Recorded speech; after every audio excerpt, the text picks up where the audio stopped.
Puji Tuhan, selamat malam Bapak Saudara semuanya. Salam, selamat berjumpa kembali malam hari ini dalam online Discipleship Revival Total Ministry.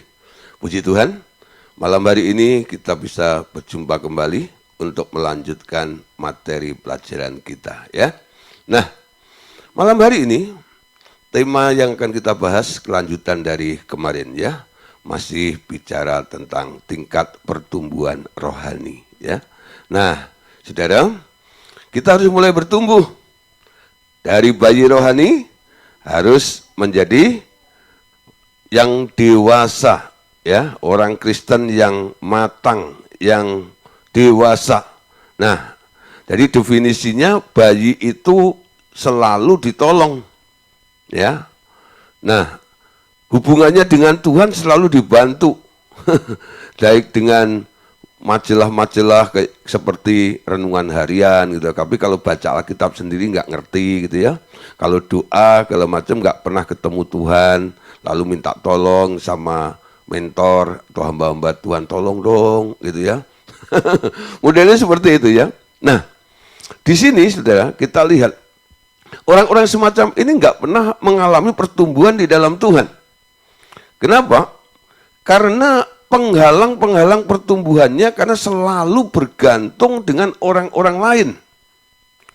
Kekristenan itu bicara tentang relationship atau hubungan Allah dengan Tuhan. Ingat ketika manusia jatuh dalam dosa, apanya yang hilang? Kemuliaan, betul. Yang kedua adalah kondisinya. Yang awalnya terhubung, terkonek dengan Tuhan, lalu mengalami disconnection. Putus hubungan dengan Allah. Ketika manusia mulai putus hubungan dengan Allah, komunikasinya dengan Allah mulai kurang. Perhatiannya lebih kepada materi, semua kebutuhan yang ada di dunia ini. Kalau toh mencari Allah, itu biasanya hanya minta tolong supaya Tuhan menolong dalam melakukan hal-hal yang sifatnya materi saja. Nggak pernah ada kerinduan, kehausan untuk mengenal Tuhan, mengalami Tuhan. Nah, apalagi berpikir tentang pertumbuhannya. Ketika manusia berdosa, manusia itu jadi merosot. Nah, Kristus datang memulihkan hubungan itu kembali. Ketika kita dipulihkan, ketika kita dilahirkan baru, awalnya kita menjadi bayi rohani, betul? Yang masih dibimbing, yang masih dibina, masih diladenin, ya. Nah, tapi selanjutnya kita harus melatih intuisi kita. Karena intuisi yang hidup itu akan membuat orang bisa berkomunikasi dengan Tuhan yang adalah roh. Amin. Nah, jadi manusia itu awalnya punya 10 indera. 5 indera jasmani, 5 indera rohani. Ingat dalam pelajaran 7 roh Allah, ya, ketika roh Allah itu meninggalkan manusia, ada yang hilang dalam diri manusia itu. Jadi standar manusia itu mulai turun, kesadaran akan Allah mulai berkurang. Nah, mulai sekarang orang yang lahir baru di dalam dirinya ada benih ilahi, ada gairah untuk mencari Tuhan, untuk berhubungan dengan Tuhan, untuk mencari kebenaran demi kebenaran. Dan itu hanya dilakukan, bisa dikerjakan kalau intuisi Anda mulai hidup. Nah, kalau Anda terus bergantung kepada orang-orang lain, intuisimu nggak akan bertumbuh, nggak akan berkembang. Ya, nah, Bapak Saudara, malam hari ini kita akan melanjutkan, ya. Apa saja yang bisa dilakukan oleh intuisi. Kalau orang sudah dewasa rohani, intuisinya mulai peka, mulai aktif. Nah, intuisi itu akan melakukan banyak hal di dalam roh. Di dalam roh, ternyata seseorang dengan intuisinya itu dapat menurut, saudara, ya, dapat menurut. Saudara, manusia itu kan sering bantahan dengan Tuhan. Karena apa? Perspektifnya, cara memandangnya berbeda. Dia punya keinginan sendiri, Tuhan punya kehendak, dinyatakan kepada Anda terus, ya, mencoba untuk menawar Kalau boleh Tuhan, jika Engkau kehendaki, itu doa-doa kan sering begitu ya. Jika Engkau kehendaki, kalau boleh Tuhan, itu artinya Anda sedang tidak ada di dalam jalurnya Allah. Ya, Anda sedang berpegang kekeh dengan apa yang Anda inginkan, dengan apa yang Anda kehendaki, dengan apa yang Anda rasakan. Sementara Tuhan sedang mengarahkan Anda mencoba untuk menawarnya. Siapa di sini yang doa yang sering jika boleh Tuhan, ya? Itu sebenarnya Anda bisa mengerti, Anda sedang tidak ada di dalam jalur kehendak Allah. Orang yang ada di dalam jalur kehendak Allah, itulah yang disebut nurut sama Tuhan. Jadi ada orang tanya, Pak Gideon, nurut sama Tuhan tuh gimana ya? Ya, ini pertanyaan kadang-kadang hal yang simpel tapi harus ditanyakan. Dan yang bertanya kadang-kadang bukan orang bodoh, saudara. Orang yang punya gelar, punya kedudukan, posisi di satu company atau perusahaan tuh cukup ya manajer atau direksi begitu. Ya. Dia tanya seperti itu.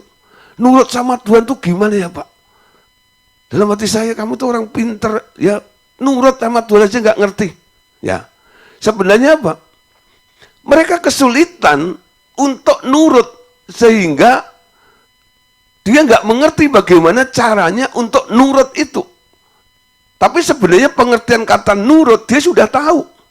Kalau saya tanya itu, menurut Anda nih, nurut itu apa? Oh, nurut itu ngikut maunya, gitu.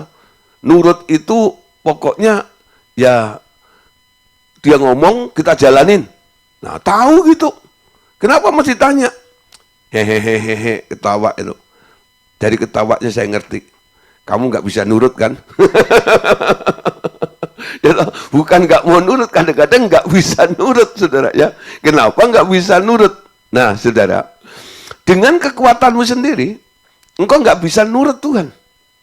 Ya, kenapa? Matius 26 ayat 41 dikatakan begini. Matius 26 ayat 41. Berjaga-jagalah dan berdoalah supaya kamu jangan jatuh ke dalam pencobaan. Roh memang penurut, tetapi daging lemah. Ada dua hal ya, roh dan daging. Rohnya menurut, dagingnya lemah. Jadi orang yang nggak bisa nurut itu karena apa? Karena daging. Daging lemah. Lemah itu artinya apa? Lemah itu nggak sanggup, nggak mampu, nggak berdaya, sehingga memutuskan untuk bilang nggak bisa. Nah, itu dagingmu. Ketika daging disuruh ngikutin maunya Tuhan, nggak pernah bisa. Kenapa? Keinginan daging sama keinginan roh itu ibaratnya antara langit dan bumi, timur dan barat, bertolak belakang. Ketika dagingmu suruh nurut Tuhan, nehi, nggak bisa, betul? Nah, lemah yang bisa nurut itu adalah roh. Nah, roh manusia ini diwakili dengan intuisi Anda itu. Intuisi Anda bisa mengerti, bisa tunduk dengan otoritasnya Allah, sehingga Anda bisa menjalankan agendanya Allah di dalam kehidupan Anda sepanjang hari. Amin. Berjaga-jagalah dan berdoalah supaya kamu jangan jatuh dalam pencobaan. Ini dikatakan oleh Tuhan Yesus ketika murid-muridnya diajak berdoa. Dalam situasi berdoa ya. Ketika itu Yesus sudah katakan pada murid-muridnya, ini saatnya saat gawat genting. Karena anak manusia sebentar lagi akan diserahkan dan kalian semua akan tercerai-berai. Yuk kita doa.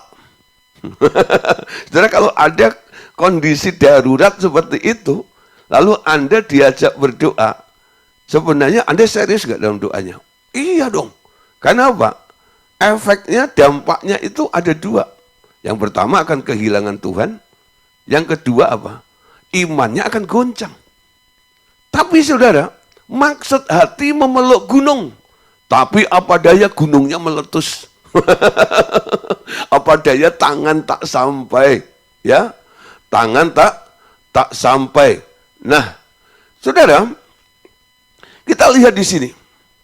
Ketika Tuhan mengajak murid-muridnya ini untuk berdoa, sebenarnya mereka bukan nggak mau berdoa. Kalau nggak mau berdoa ya mesti tinggal di rumah kan. Dia ikut ada di tempat itu di Taman Getsemani. Tapi apa yang terjadi? Ketika Yesus sedang bergumul, Alkitab mengatakan peluhnya berubah menjadi darah. Kenapa? Itu sudah pori-porinya pecah. Itu tanda stres. Karena dia melihat agenda Allah yang harus dilakukan setelah ini. Dia harus dihajar, dianiaya, diludahin, kasih mahkota duri, dicambuk, bahkan naik ke atas kayu salib. Itu agenda yang sangat mengerikan. Di situ Yesus mulai menawar sama Bapaknya. Sebelumnya Yesus nggak pernah menawar sama Bapaknya. Bapak, kalau boleh lalukan cawan ini daripadaku. Tapi bukan kehendakku, tapi kehendakmu saja. Dalam pergumulan seperti itu, ketika dia nengok murid-muridnya, murid-muridnya pada ngorok. Itu ngoroknya siapa itu? Petrus tuh, Andreas tuh. Dibangunin sama Yesus. Lalu Yesus bilang, berjaga-jaga, berdoa, supaya kamu jangan jatuh dalam pencobaan. Nah, melihat kondisi ketidakberdayaan, ketidakmampuan, murid-muridnya bertahan untuk berdoa itu, Yesus bilang, kasih peringatan kepada murid-muridnya. Memang roh itu nurut, daging lemah. Dagingmu lemah, tapi rohmu menurut. Amin, saudara. Nah, jadi kalau Anda mengandalkan kekuatan daging, Anda nggak bisa nurut. Tapi intuisimu biasanya kasih warning, ya, kasih signal apa yang harus Anda lakukan sehingga engkau bisa nurut sama maunya Tuhan. Amin. Oke, saudara. Oke, berikutnya, ya. Intuisi bisa apa saja. Di dalam roh seseorang atau di dalam intuisimu bisa menangkap isi hatinya orang, ya. Bisa menangkap isi hatinya orang. Nah, kita lihat ayat dulu. Tetapi Yesus segera mengetahui dalam hatinya bahwa mereka berpikir demikian. Lalu ia berkata kepada mereka, mengapa kamu berpikir begitu dalam hatimu? Nah, saudara, ketika satu saat Yesus sedang ada di rumah seseorang, ada orang yang mencari Yesus karena membawa temannya yang sedang sakit lumpuh. Sampai membongkar atap, lalu menurunkan orang sakit itu tepat di depan Tuhan Yesus lagi khotbah. Ya.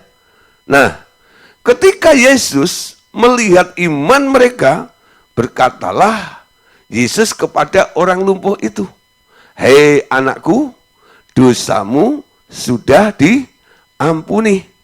Nah, di situ duduk beberapa ahli Taurat. Mereka berpikir dalam hatinya, mengapa orang ini berkata begitu? Lalu dia menyimpulkan. Orang-orang Farisi atau ahli Taurat itu menyimpulkan, ini menghujat Allah ini. Siapa yang dapat mengampuni dosa selain daripada Allah itu sendiri? Tapi nggak diucapkan sih, ya. Cuman grundel, yaitu bahasa Koreanya grundel itu apa ya? Ya. Jadi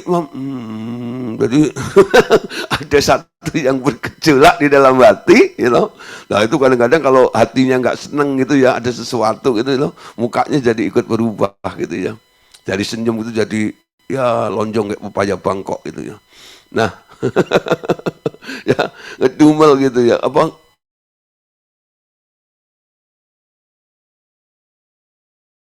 Grundel di dalam hati itu.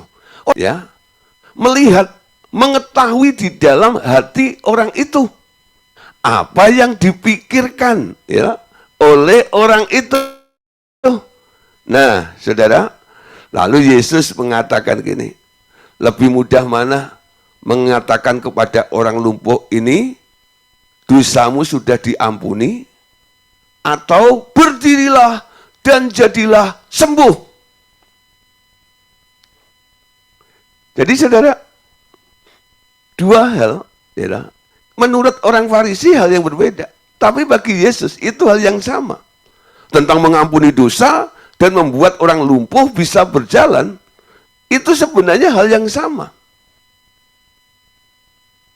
Ya, tapi bagi ahli Taurat, dia berpikir yang bisa mengampuni dosa itu kan hanya Allah. Yesus bisa tahu nih apa yang ada di dalam hati seseorang. Nah, saudara, kadang-kadang kita hidup ya di tengah masyarakat. Ketika kita ketemu dengan beberapa orang, Anda mungkin melihat, ini kenapa ya? Orang kok lihat saya kok begitu ekspresinya. Kadang-kadang kita hanya berasumsi, betul? Coba menebak-nebak. Jangan-jangan gitu ya, dia apa masem begitu, nggak senyum seperti ini, itu pasti ya, dia benci sama saya. Belum tentu saudara, orang yang sedang gitu tuh benci dengan Anda. Mungkin dia lagi sakit gigi, bisa ya?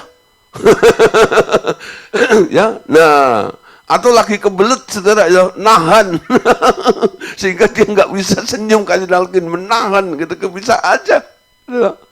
Kadang-kadang banyak orang berasumsi ya, orang bawa mobil gitu ya, wow, ini apain sih orang itu, ugal-ugalan sekali gitu dan sebagainya. Kita nggak mengerti, kadang-kadang kita hanya berasumsi orang itu orang yang sembrono, orang itu orang yang ya apa namanya, so action dan sebagainya. Padahal dia sedang mengejar sesuatu. Ya. Atau mungkin ya tadi itu, dia sedang kebelet tadi itu. Ya. Teman saya satu kali untuk meredam amarah emosinya di jalan. Kadang-kadang dia bilang gini, Pak Gideon, kalau saya melihat ada orang bawa mobil seperti itu, udahlah, saya pikir aja lah, dia lagi kebelet aja. Jadi saya berpikir positif aja, itu pun asumsi. Berasumsi. Nah saudara, lalu saya bilang sama ibu ini, Bu, gitu ya, ibu ya walaupun itu ya apa namanya, satu hal yang bijaksana, ya supaya tidak untuk meredam marahnya itu, dia berpikir yang positif seperti itu. Tapi sebenarnya belum tentu apa yang ibu pikirkan itu seperti itu kan. Itu namanya juga asumsi juga. Supaya tidak terus berasumsi, Bu, dia bilang, latih intuisi ibu. Sehingga kita bisa mengerti. Kenapa? Karena intuisi itu bukan buah pikiran Anda. Intuisi itu bukan hasil analisa Anda. Intuisi itu bukan rumusan dari pendapat-pendapat orang-orang di sekitar Anda. Intuisi itu murni petunjuk Tuhan, arahan Tuhan. Karena dia ada di dalam hatimu, dia ngomong sama engkau. Amin. Yesus di mana? Yesus dalam hati. Nah, Roh Kudus di mana? Roh Kudus dalam hatimu juga. Roh Kudus maupun Tuhan Yesus kadang-kadang dia mengingatkan kita, dia menolong kita, dia mengarahkan kita supaya kita bisa nurut sama nama Tuhan. Amin. Nurut sama Tuhan. Nah, kalau bisa nurut sama Tuhan, itu luar biasa, bukan?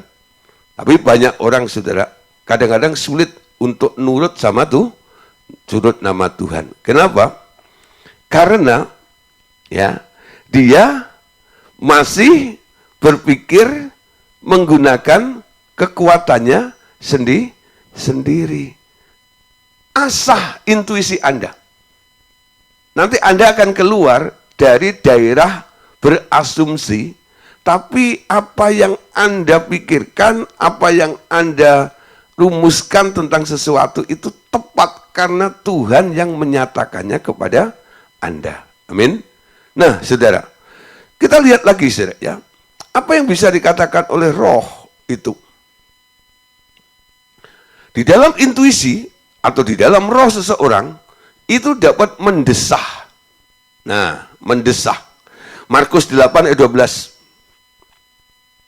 Lalu mendesahlah ia dalam hatinya dan berkata, mengapa orang-orang zaman ini meminta tanda? Sesungguhnya aku berkata kepadamu, kepada orang-orang ini sekali-kali tidak akan diberi tanda. Nah, jadi mendesah. Itu ya. Siapa yang pernah gitu ya, greget seperti itu ya. Nah, mendesah. Jadi Yesus kali itu setelah memberi makan 5.000 orang, ya peristiwanya kalau Anda baca kisahnya di situ. Lalu ahli-ahli Taurat ya minta tanda kepada Tuhan Yesus. Ya. Lalu Yesus bilang, sudah ada mujizat yang aku buat di depan mata mereka. Kurang apa? Masih minta tanda lagi. Ingat saudara, bukan hanya ahli Taurat saja. Murid-murid Yesus itu pernah mengalami 2 kali peristiwa multiplikasi dari roti, betul? 5 roti, 2 ekor ikan, dimakan 5.000 orang, sisa 12 bakul. Lalu, ya, 7 roti ya. Nah, dimakan oleh 4.000 orang. Nah, oleh 4.000 orang, apa yang terjadi? Oleh 4.000 orang itu, apa yang terjadi, saudara? Sisa 7 bakul juga. Ada gak ya? Nah, sekarang perhatikan di sini. Ya. Ketika ya, Tuhan Yesus sudah melakukan 2 kali ya, mujizat itu. 1 kali Yesus lupa bawa roti.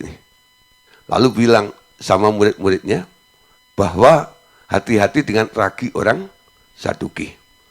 Mereka heboh tentang roti itu. Lalu Yesus, masih degil ke hatimu?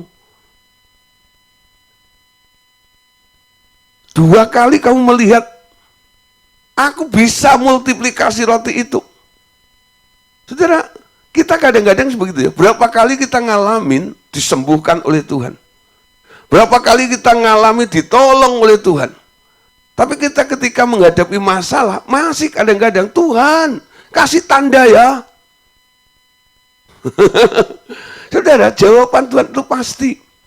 Tuhan itu pasti dalam kehidupan kita. Kepastian Tuhan membuat kondisi Anda itu jadi ragu melihat kondisi yang nggak kunjung dijawab oleh Tuhan seperti itu.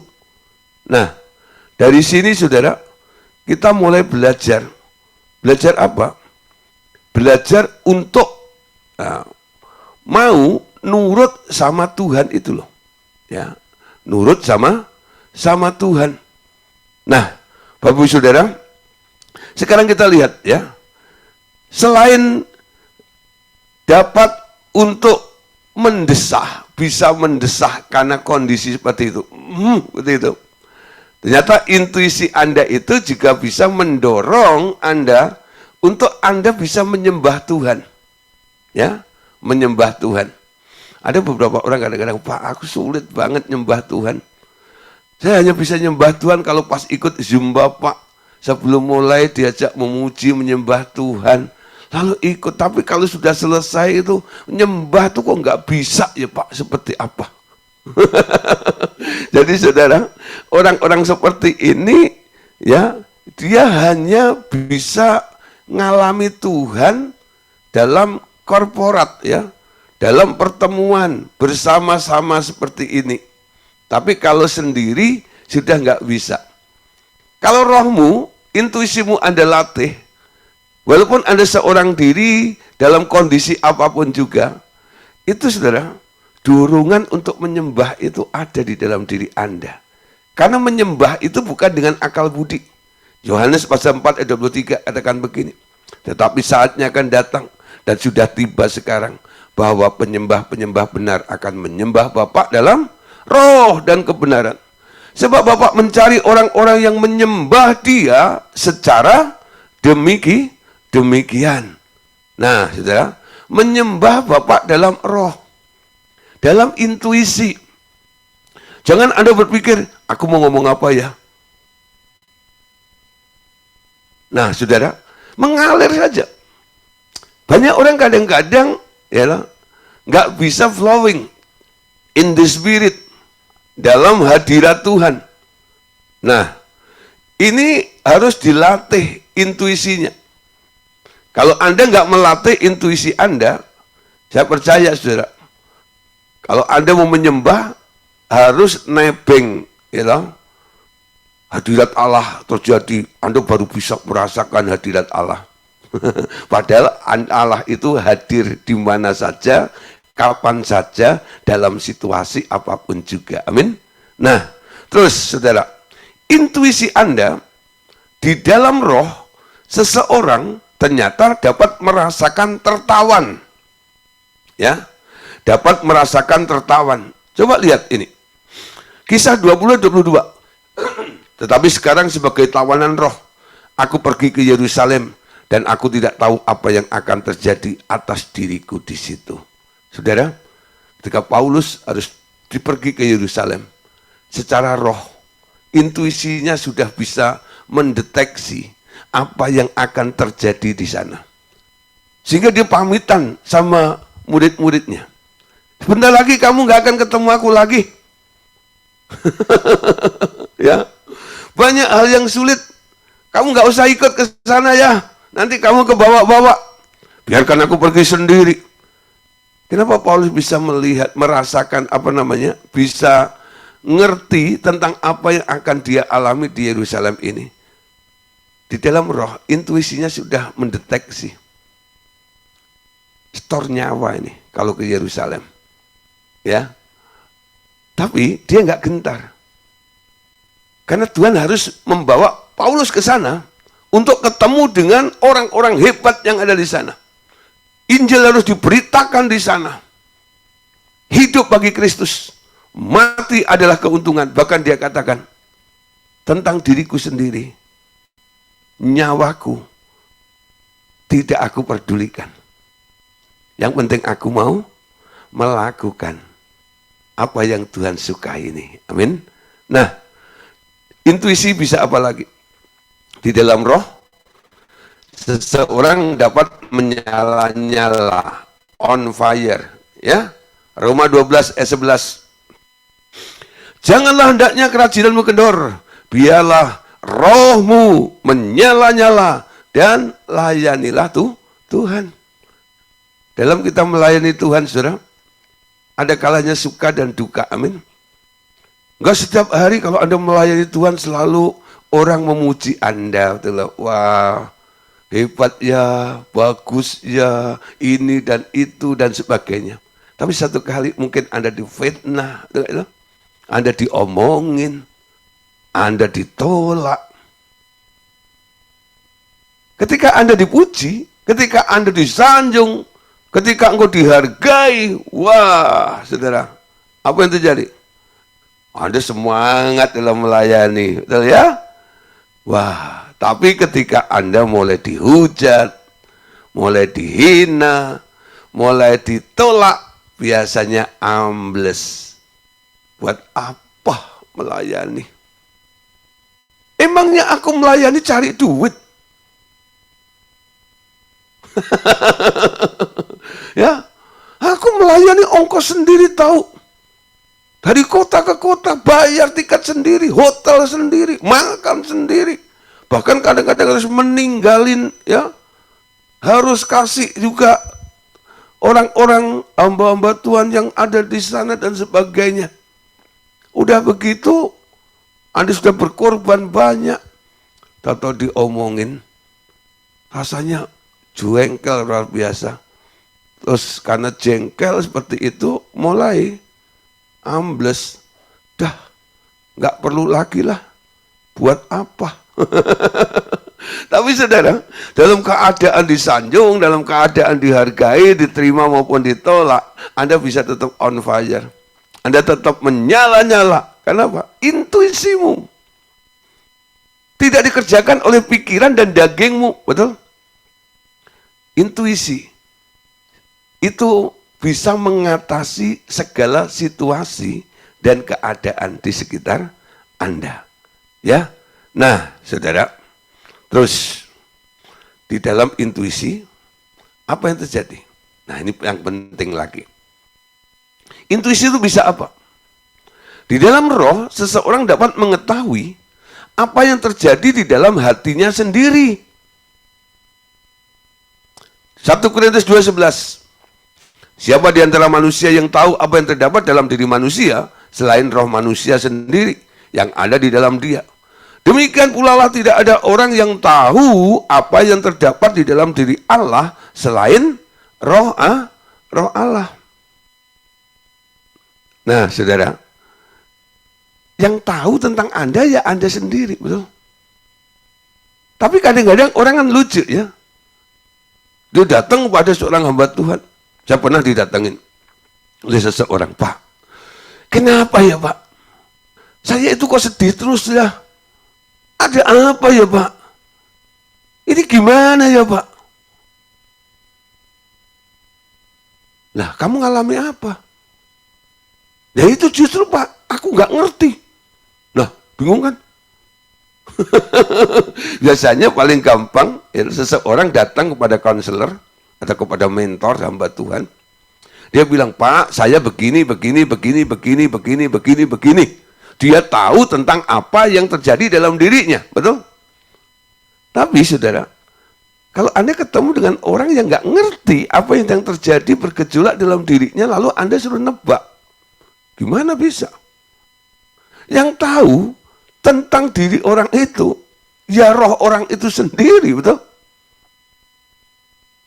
Nah, biasanya saran kita apa?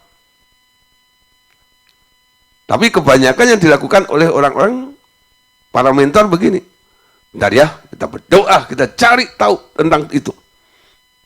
Nanya Tuhan, gitu ya. Lalu dia mulai tebak itu sebagainya. Memang kadang-kadang betul.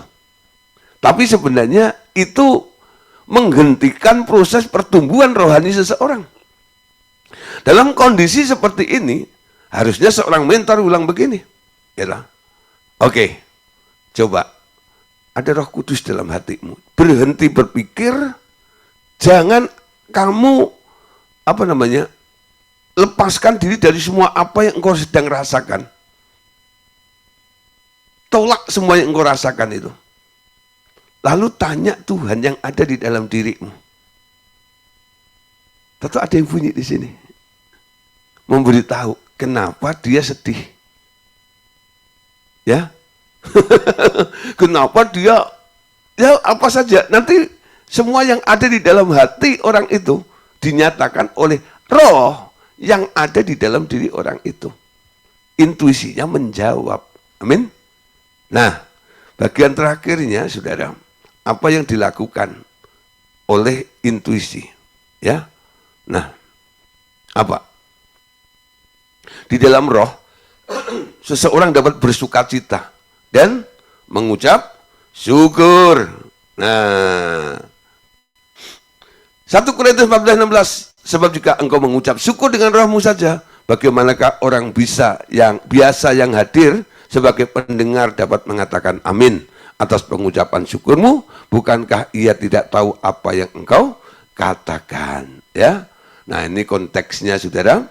Kalau dalam pertemuan jemaat, ya, kalau kamu berbahasa roh itu hanya menguatkan diri sendiri, nubuat itu membangun jemaat.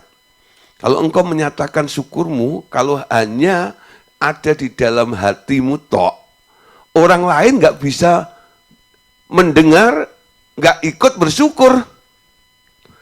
Yang bersyukur hanya orang itu. Nah, bersyukur yang hanya diketahui oleh orang itu sendiri, Itulah yang disebut bersyukur di dalam hati tadi itu. Dengan hati dia mengucap syukur. Kalau dinyatakan, lalu dia mulai menyatakan, ngomong, orang mendengar. Nah, ucapan syukurmu, syukur yang engkau rasakan, itu bisa diaminin oleh jemaat yang hadir atau orang-orang di sekitar Anda. Amin. Nah, bonus lagi saudara, ya. Satu lagi. Apa yang bisa dilakukan oleh intuisi. Di dalam roh, seseorang dapat mengasihi. Kolose 1:18. Dialah juga yang telah menyatakan kepada kami kasih-Mu dalam roh. Amin. Nah, Bapak Saudara, malam hari ini, sebagai orang yang sudah tumbuh di dalam Kristus, untuk terus menjaga, memelihara, meningkatkan kapasitas intuisimu itu, mulailah berjalan dipimpin oleh roh. Bukan dipimpin oleh daging. Berjalan dipimpin oleh roh. Walking ya, with spirit ya. Oke. Intuisi menyebabkan seseorang mampu berjalan dalam pimpinan Roh Kudus. Tiap hari kita sadar sejak mulai dilahirkan baru, kita dijadikan warga kerajaan Allah. Tetapi secara jasmani masih hidup di daerah di mana setan masih berkuasa. Nah, tiap menit, bahkan tiap detik, setan berusaha menyesatkan anak-anak Allah, sehingga kita harus selalu berjalan dalam pimpinan roh. Dalam pimpinan Roh Kudus. Agar kita tidak berpikir salah. Agar kita tidak berkata salah. Agar kita tidak berbuat kesalahan. Intuisi yang membuat Anda mampu mendengar suara atau arahan dari Roh Kudus. Amin. Nah, tadi saya ajak nyanyi. Peganglah tanganku Roh Kudus setiap hari. Ku tak dapat jalan sendiri tanpa rohmu. Bukan berarti Anda lumpuh gitu, enggak. Arah hidupmu, Tuhan yang akan menentukannya. Supaya apa? Dia menuntun Anda kepada seluruh kebenaran itu. Tuhan, aku nggak bisa jalan sendiri tanpa Engkau. Kenapa? Aku sering salah jalan. Aku sering tersesat. Aku butuh arahan-Mu. Aku butuh tuntunanmu Tuhan. Yang suka kejeblos ya, dalam bisnis, dalam apapun juga. Karena Anda salah melangkah. Nah, mulai malam hari ini bertobat. Hiduplah dipimpin oleh roh. Roh akan membawa Anda kepada seluruh kebenaran. Amin. Karena iblis suka menyesatkan Anda. Diiming-iming dengan untung yang luar biasa. Ada jalan yang disangka orang lurus, tapi ujung-ujungnya menuju maut.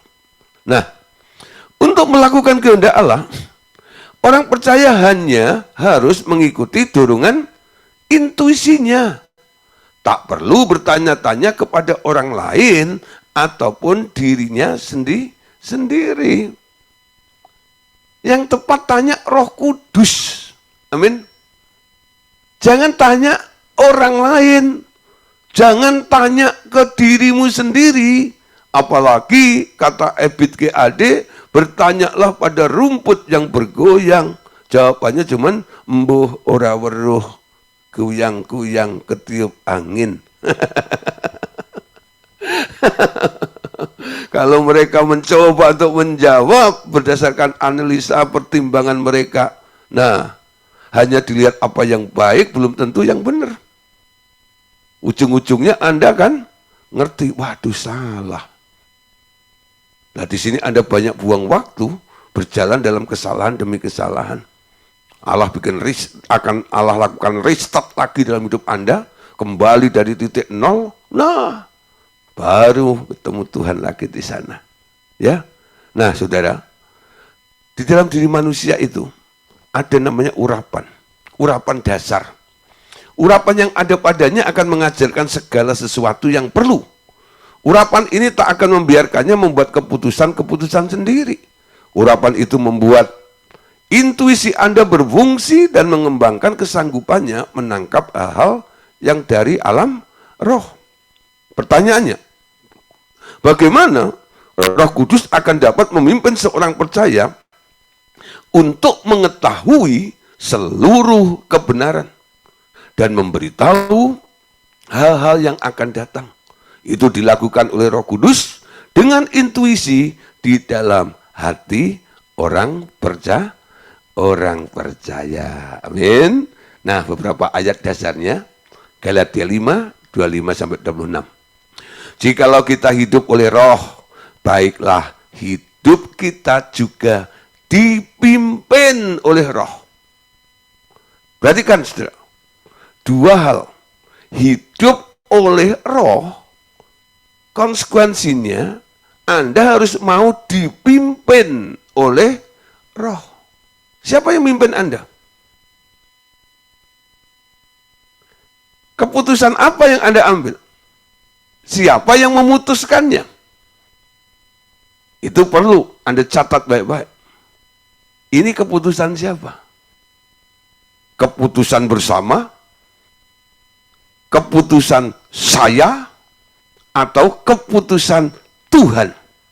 Nah, jarang sekali ya orang mengangkat ini keputusan Tuhan menjadi keputusan hal yang mau dilakukan.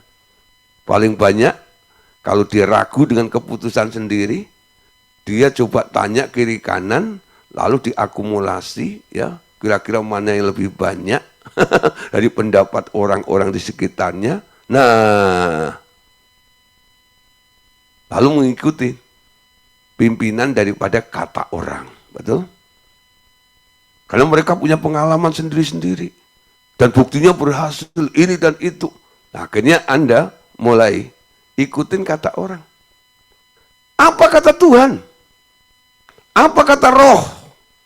Orang yang dipimpin, orang yang hidup dalam roh, baiklah hidupnya juga dipimpin oleh roh. Roh akan membawa Anda kepada seluruh kebenaran.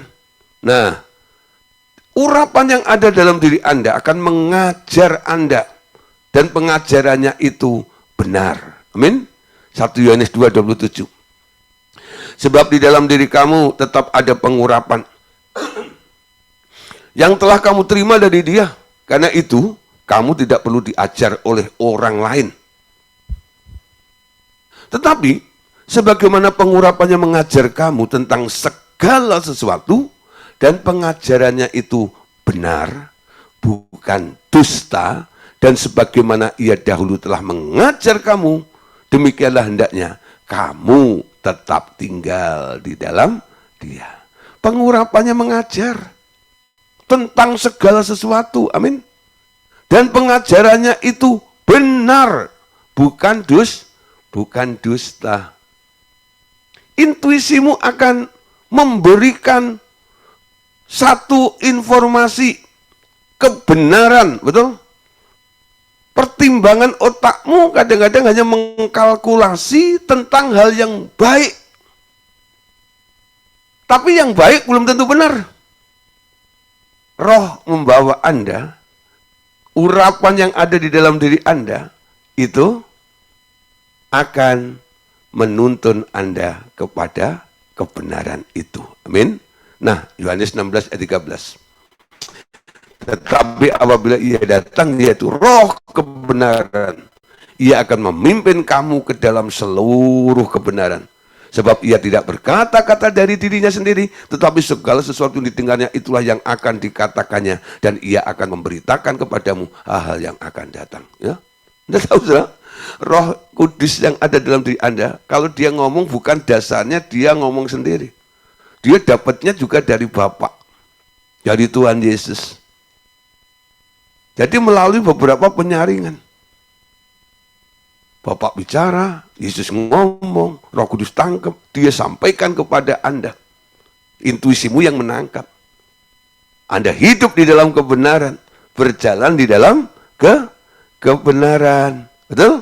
Nah, saudara, ketika kita bicara tentang Roh Kudus, kadang-kadang orang mulai berpikir, wah kalau gitu aku cari urapan ya, yang kuat. Nanti kalau urapan itu kuat begitu luar biasa, aku jadi hebat dan sebagainya. Memang saudara, Alkitab bilang, kuk itu dilepaskan oleh urapan.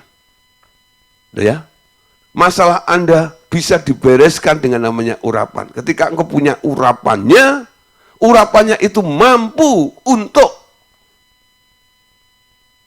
membongkar, melepaskan, mengusir, dan sebagainya. Kalau orang punya urapan kesembuhan, ada orang sakit di depannya, jadilah sembuh, orang itu sembuh. Ada orang punya urapan berkat, ya, orang pakai helm, ya, ditengking dalam nama Yesus, helmnya copot, besok datang udah pakai mobil. Dari naik motor jadi pakai mobil. Kenapa? Ada transfer spirit, roh urapan blessing itu. Ya. Nah, nanti jangan terus Anda datang ke sekretariat, ya, waktu bengkel rohani, lalu datang pakai helm, gitu, Pak, tolong Pak, tengking helm saya. Itu dagingmu. Nah, saudara, banyak orang main-main dalam urapan, ya. Bukan berarti urapan itu salah. Tapi kadang-kadang orang hanya mengandalkan urapan. Ini sangat bahaya. Kenapa? Ada orang-orang yang penuh urapan, tapi sebenarnya tak dipimpin oleh roh. Nah, jadi Anda jangan salah. Dipimpin oleh roh itu basicnya. Urapan akan menyertai, urapan akan bekerja dengan tepat dan benar kalau orang itu ada di dalam pimpinan roh. Karena ada orang-orang yang punya urapan tapi tidak dipimpin oleh roh. Itu bahaya sekali. Kok bisa, Pak? Awalnya dia dipimpin roh, lalu mendapatkan urapan. Ketika dia dapat urapan, lalu dia mulai nggak dipimpin oleh roh, urapannya nggak hilang. Urapannya masih ada di dalam orang itu, dia masih bisa bikin mujizat ini dan itu, tapi sudah tidak dipimpin oleh roh. Hati-hati, saudara. Saudara, gerakan karismatik menekankan pentingnya orang dibaptis Roh Kudus. Pengalaman rohani ini membangkitkan roh seseorang dan gairah dalam pertumbuhan segala karunia rohani seperti terjadi di Jemaat Korintus. Namun, Paulus memandang mereka sebagai bayi-bayi rohani saja. Penuh roh, tapi nggak bertumbuh, nggak dewasa. Orang-orang Galatia diperingatkan agar tidak memakai kemerdekaan dalam roh sebagai sarana untuk saling menggigit dan saling menelan. Nah, orang-orang yang berurapan namun hidup dalam daging akan jauh lebih berbahaya dari mereka yang tidak pernah mengenal baptisan Roh Kudus. Banyak buku telah dikarang dan diterjemahkan ke dalam bahasa Indonesia. Bagaimana kini muncul banyak dukun atau perdukunan, witchcraft di dalam gereja Tuhan. Karena banyak orang Kristen menerima urapan-urapan kuasa Allah, tapi hidup menurut daging dan hawa nafsunya orang lain, atau memecah belah kesatuan gereja, tim, pelayanan, bahkan rumah tangga orang. Nah, saudara, muncul perdukunan atau witchcraft di dalam gereja. Ya, nah nanti saya jelaskan di belakang. Kita buka dulu ayatnya. Galatia 5, 13-18. Saudara-saudara, memang kamu telah dipanggil untuk merdeka, tapi janganlah kamu mempergunakan kemerdekaan itu sebagai kesempatan untuk kehidupan dalam dosa.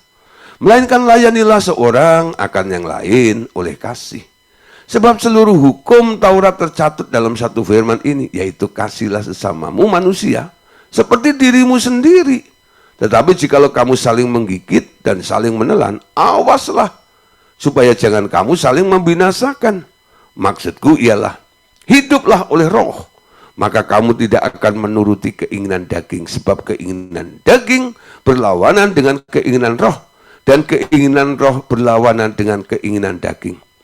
Karena keduanya bertentangan, sehingga kamu setiap kali tidak melakukan apa yang kamu kehendaki. Akan tetapi, jikalau kamu memberi dirimu dipimpin oleh roh, maka kamu tidak hidup di bawah hukum Taurat. Ya, nah saudara, ada orang Galatia yang mempergunakan kemerdekaan dalam roh, tapi mereka saling menggigit, saling menelan. Banyak sekali saudara, manifestasi daripada kuasa roh yang sudah mulai beroperasi di dalam gereja Tuhan, membuat gereja jadi kelihatannya hidup, betul ya? Karunia-karunia bekerja, manifestasi terjadi, dan luar biasa. Orang suka seperti itu. Saudara, di sini saya bukan anti tentang urapan atau manifestasi seperti itu. Kami pernah ada di daerah itu. Kami pernah mengalami. Ada orang, saudara, nggak suka karena dia belum atau nggak mampu untuk ada di daerah itu. Tapi kami katakan di sini, ini karena koreksi yang diberikan oleh Roh Kudus kepada kami. Kenapa? Karena buahnya. Banyak orang yang dulu kita urapi, tapi hidupnya nggak benar. Urapan hanya dimanfaatkan untuk memuaskan keinginan-keinginan daging mereka saja. Hidupnya nggak pernah berubah. Dulu kami berpikir dengan orang kita urapi, urapan itu mengubah mereka semuanya. Ternyata ketika mereka sangat-sangat kedagingan, ketika ditegur karena sudah punya urapan dan merasa jadi orang hebat, ditegur malah berbalik, saudara. Itu kali saya punya murid, ya, di luar bikin resah dalam pelayanannya. Karena mulai menjual urapan, kalau dia mendoakan orang pasang tarif.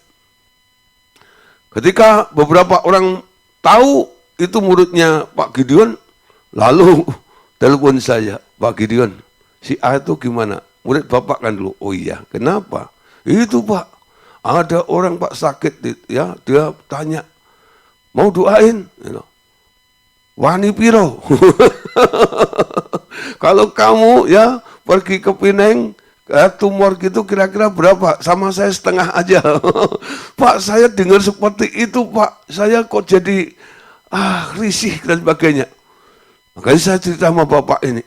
Lah, karena keresahan-keresahan seperti itu saya telepon sudah. Ya, bener nggak begini. Ya, ya kan itu bijaksana lah Pak. Ya kalau di Pineng itu mungkin 80 juta sama saya 40 ya nggak apa-apa kan tuh. Saya bilang, gak bisa gitu, saya bilang. Kamu mendapatkan cuma-cuma. Berikan dengan cuma-cuma, jangan cumi-cumi. Ya. Nah, ketika saya tegur seperti itu, dia ngomong gitu. Nah, Pak, kenapa dia nggak telepon Bapak aja? Orang-orang yang sakit itu. Artinya apa? Saya sekarang kan lebih hebat daripada Bapak. Kaget saya sudah. Bukan saya merasa tersaingin apa enggak. Saya melihat, ini kok orang jadi kurang ajar kayak begitu ya. Yang disebut orang rohani, penuh urapan, etikanya nggak ada sama sekali. Disitulah Roh Kudus bilang, itu buahnya. Kamu mengurapi orang asal saja. Orang masih kedagingan kamu urapi, sombongnya semakin memuncak. Nah, Roh Kudus bilang, jangan sembarang mengurapi orang. Urapi orang-orang yang telah menyerahkan dirinya dan mau hidup untuk Allah. Bukan untuk hidupnya sendiri. Nanti dia akan saling menggigit satu dengan yang lain. Amin. Nah, saudara, diurapi itu ada tujuannya sebenarnya. Ya. Diurapi untuk satu tujuan. Karena kita dipilih, kita dipanggil, kita dibenarkan, kita dikuduskan, kita dimuliakan, dijadikan serupa gambar Yesus Kristus. Menjadi satu umat milik Allah sendiri untuk memberitakan perbuatan-perbuatan besar dari Dia. Bukan untuk memuaskan keinginan daging kita terus menerus. Nah, daging itu harus dimatikan di atas kayu salib. Jangan menjadi pelayan daging. Ngikutin maunya orang terus. Anda hamba Tuhan, ikutin maunya Tuhan, bukan maunya orang. Banyak orang kadang-kadang ngajak untuk bikin ini, bikin itu, dan sebagainya. Ketika saya renungkan, saya perhatikan, saya timbang, tanya Tuhan. Saya mengerti, bukan maunya Tuhan, maunya dia. Gak tahu apa maksudnya. Berani membiayai acaranya ini dan itu dan sebagainya. Maunya siapa? Maumu. Kalau nurutin maunya orang, saudara, wah saudara, tiap hari ada job, tiap jam ada job. Kenapa? Kalau Anda membuka diri untuk pelayanan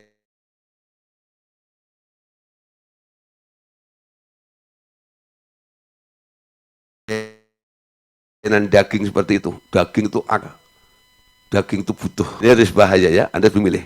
Berhenti menjadi pelayan daging. Jadilah pelayan roh. Amin. Orang yang diurapi adalah orang yang tepat. Karena urapan itu punya tujuan. Roma 8:29-30.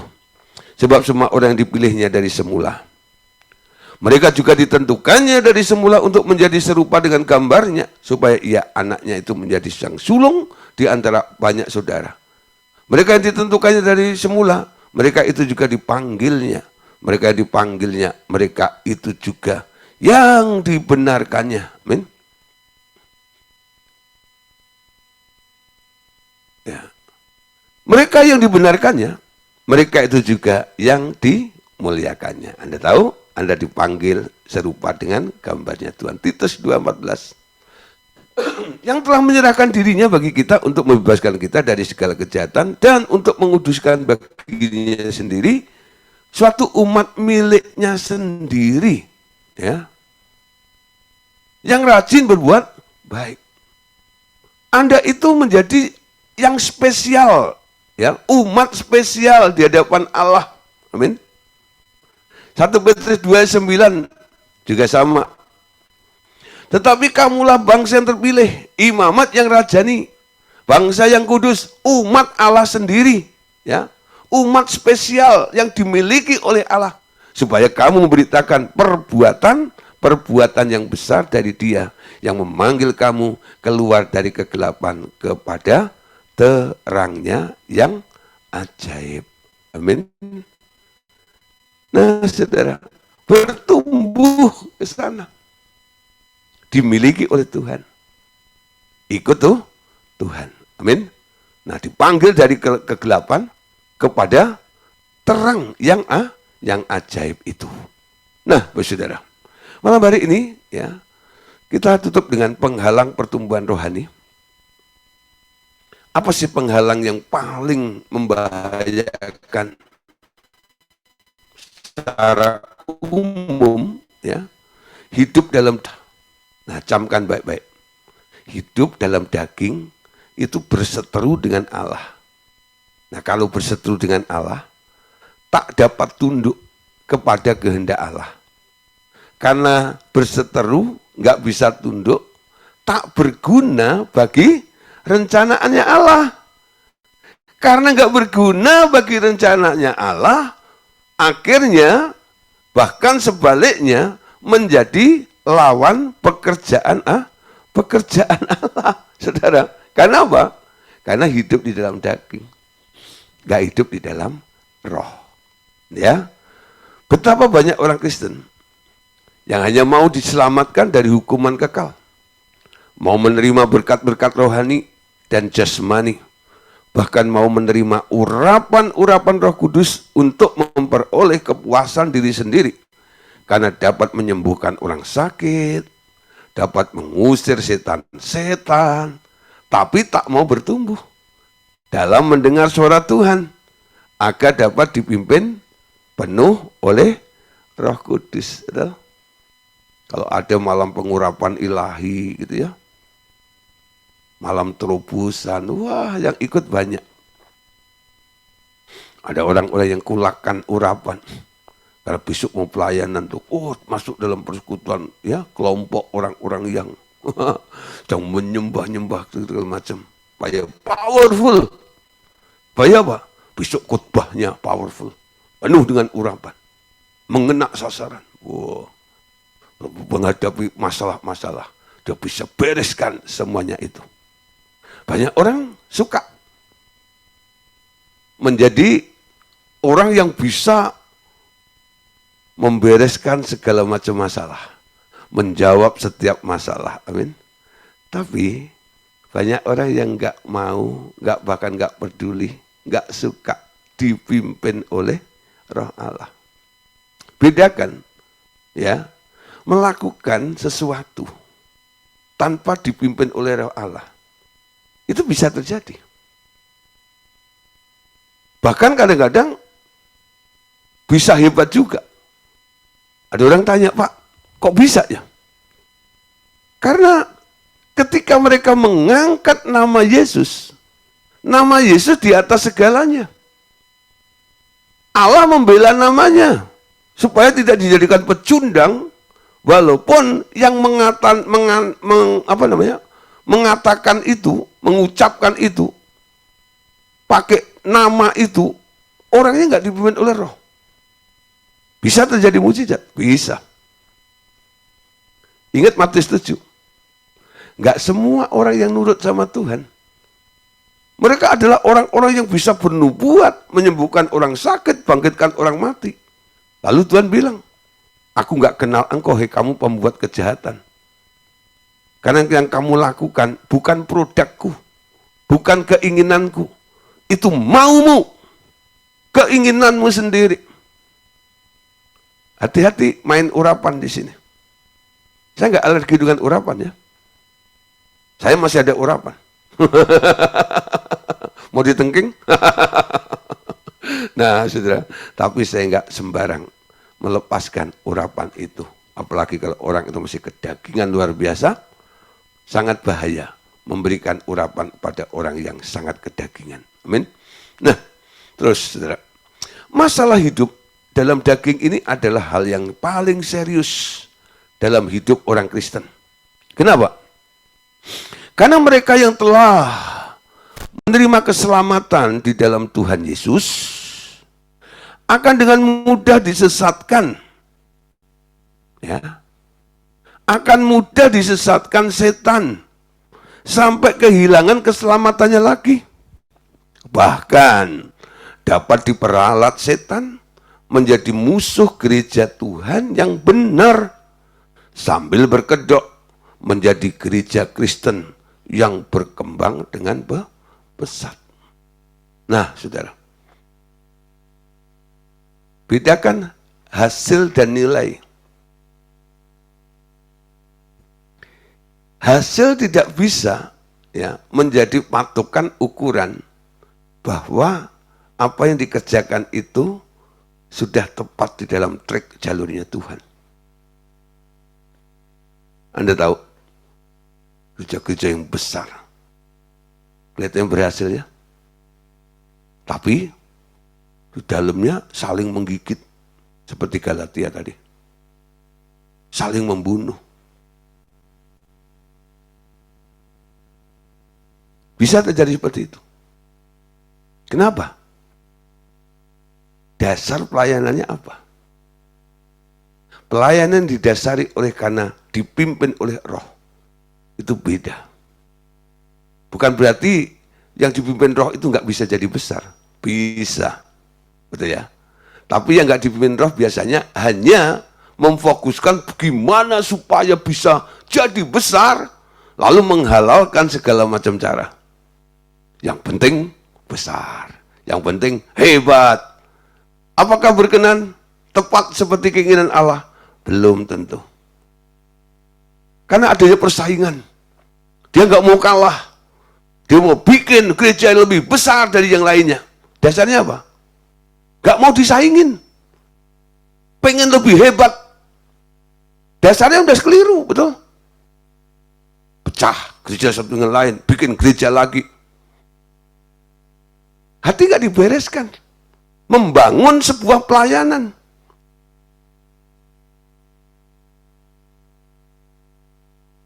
Ada mujizat? Ada. Tapi Anda tahu dasar mereka bikin pelayanannya apa? Ya, coba perhatikan di sini. Roma 8 ayat 7 sampai 9. Saya nggak banyak cerita dengan contoh-contoh, tapi Bapak Ibu Saudara mungkin bisa mulai nangkep apa yang saya maksudkan. Roma 8, 7 sampai 9, sebab keinginan daging adalah perseteruan terhadap Allah. Karena keinginan daging, ya, karena keinginan itu tidak takluk kepada hukum Allah. Hal ini memang tidak mungkin baginya. Ayat 8, mereka yang hidup dalam daging tidak mungkin berkenan kepada Allah. 9, tetapi jika kamu tidak hidup dalam daging, melainkan dalam roh, jika memang roh Allah tinggal di dalam kamu, tetapi jika orang tidak memiliki roh Kristus, ia bukan miliknya Kristus. Ya, hidup dalam daging, keinginan daging, perseteruan dengan Allah. Pasti Allah nggak ada di situ. Ya, oke, bagian terakhir. Bertumbuh, ya, dalam pengertian, tingkat pengertiannya. Amin. Pengajaran tentang keselamatan tidak lengkap bila tidak sampai menjadi orang percaya yang mampu berjalan dipimpin Roh Kudus. Jadi, kalau Anda mulai memenangkan jiwa, orang itu diselamatkan, bimbing terus sampai menjadi orang percaya yang mampu berjalan dipimpin Roh Kudus. Ketika sudah dipimpin Roh Kudus, pimpinanmu sudah nggak perlu lagi. Kenapa? Dia sudah direct, ya, langsung dengan Allah. Amin. Nah, itu sebabnya tercipta orang-orang Kristen yang selalu kalah dalam hidup rohaninya. Akhirnya mereka menjadi bekas Kristen, lalu keluar dari gereja untuk mencari keyakinan lain dan memusuhi gereja Tuhan Yesus. Kenapa? Karena kecewa. Hati-hati, saudara, jangan menciptakan orang-orang yang awalnya Anda layanin, Anda tekunin, akhirnya percaya Tuhan, lalu dalam perjalanan kekristenannya dia kecewa, lalu murtad, ya, jadi bekas Kristen. Nah, ulahnya berbeda. Dulu cinta Tuhan, sekarang mulai musuhin, ya, bikin masalah besar. Saudara, setiap petobat baru perlu disadarkan bahwa mereka harus terus bertumbuh sampai menjadi dewasa. Ya, setiap petobat baru perlu disadarkan bahwa mereka harus terus bertumbuh sampai menjadi dewasa, yakni mampu mendengar suara Roh Kudus yang selanjutnya akan menyertainya sampai menjadi manifestasi Yesus di dunia ini. Amin. Nah, ini warningnya, ya, tadi sudah saya jelaskan dikit. Nah, makanya saya tulis merah. Memberikan pengurapan kuasa Roh Kudus kepada orang-orang Kristen baru yang belum mengkal dagingnya adalah perbuatan bahaya. Ya, jadi kalau hari-hari ini Anda lihat kami sangat irit dengan transfer spirit, ya, dengan melepaskan urapan. Kenapa? Kami ingat apa yang Tuhan ingatkan. Memberi pengurapan kuasa Roh Kudus kepada orang-orang Kristen yang baru, yang belum menyangkal dagingnya, perbuatan bahaya. Jangan mengulang kesalahan yang lama. Amin. Oke, kita tutup dengan beberapa ayat. Filipi 3, 15-16. Karena itu, marilah kita yang sempurna berpikir demikian. Dan jikalau lain pikiranmu, ya, tentang salah satu hal itu akan dinyatakan Allah juga kepadamu. Tetapi baiklah tingkat pengertian yang telah kita capai, kita lanjutkan menurut jalan yang telah kita tempuh. Lanjutkan, jangan puas dengan keadaanmu hari ini. Mulai bikin target. Aku mau bertumbuh apa lagi ya? Ya, mulai bertumbuh. Amin. Nah, mulai bertumbuh. Oke, ayat terakhir. Kolose. Pasal 2 ayat 1 sampai 3. Karena itu aku mau supaya kamu tahu betapa beratnya perjuangan yang kulakukan untuk kamu dan untuk mereka yang di Laodikia dan untuk semuanya yang belum mengenal aku pribadi, supaya hati mereka terhibur dan mereka bersatu dalam kasih sehingga mereka memperoleh segala kekayaan dan keyakinan pengertian dan mengenal rahasia Allah, yaitu Kristus, sebab di dalam dialah tersembunyi segala harta hikmat dan pengetahuan. Di dalam Kristus tersembunyi. Terus cari, gali, ya, sampai Anda menemukan. Bertumbuh, ya, dari level ke level berikutnya. Amin. Oke. Tuhan Yesus memberkati kita semuanya. God bless you.